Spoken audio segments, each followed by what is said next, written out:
Apektado na rin ng init ng panahon ang supply ng mga gulay at strawberry sa Benguet. Ang mga magsasaka naman sa Abra. Iniinda na rin ang kakulangan sa patubig. Narito ang report ni Dano Tingkungko. Naglalaro sa 22 degrees Celsius ang temperatura sa Baguio City at La Trinidad, Benguet nitong mga nakaraang linggo. Di hamak na mas malamig kaysa sa Maynila. Pero mainit na raw ito na nakaapekto sa mga tanim na strawberry roon. Sabi ni Mang Roy na nagtatanim ng strawberry, mas kukonti raw ang mga nahihinog na bunga.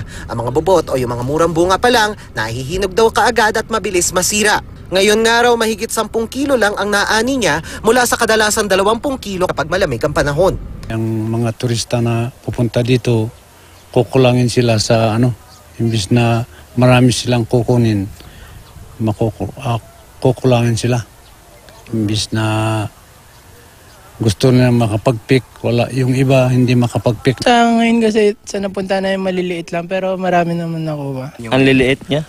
Ngayon. Sa taniman ni Mang Roy, maraming strawberries ngayon ang nanganganib mamatay. Magiging ganyan pagka laging ganito. Sa tingin ko nga dito parang hindi na mabubuhay.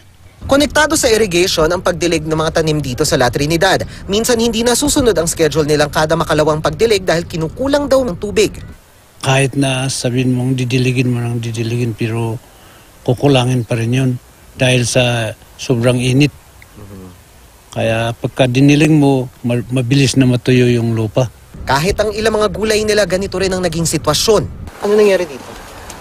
Hindi yung hitlichos na tinanim namin dito. Sobrang matured. Sobrang matured. Hindi naman dahil sa init? Sabay na dahil sa init yung iba. Mas mabuti kung umuulan nga para hindi matuyo kaagad. Sa Baguio City, may ilang gulay na nagmahal dahil kokonti ang supply. Ang cauliflower sa Baguio Public Market nasa 150 pesos kada kilo ngayon kumpara sa dating 80 pesos. Ang bell pepper halos dumoble ang presyo. 10 to 20 pesos naman ang itinaas sa presyo ng halos lahat ng gulay tulad ng patatas, carrots, pechay Baguio, talbos at bunga ng sayote at ampalaya. Mataas kasi El Nino. Ang problema kasi pag yung sa biyahe, walang sasakyan. Usually, konti po ang nag-harvest pag mga Holy Week, yung mga pamahiin nila, ganon. Konti ang nag-harvest, baka magtataas po ng presyo ng gulay. Pero hindi naman po siguro ganong kataas. Apektado rin na maalinsangang panahon pati ang mga alagang kalabaw sa Marcos, Ilocos Norte. Kaya para maginhawaan, isinisilong at pinapaliguan sila. Hinihingal daw kasi ang mga kalabaw kapag naiinitan. Ang mga magsasaka naman sa Abra umaaray na dahil sa kakulangan ng supply ng tubig. Ang mga taniman nagkakabitak-bitak na, kaya naman ang mga tanim na palay hindi maganda ang sibol. Sa tala ng mga otoridad, mahigit 5 milyong piso na ang pinsala sa palay sa 3 bayan sa lalawigan. Sa gitna naman ng mainit na panahon, nakaranas ng pag-ulan ng ilang lugar sa probinsya ng Albay. Ang mga tuyong taniman bahagyang nadiligan. Laking pasasalamat ng mga residente lalo pat mahigit 1 buwan nang hindi umuulan sa lugar.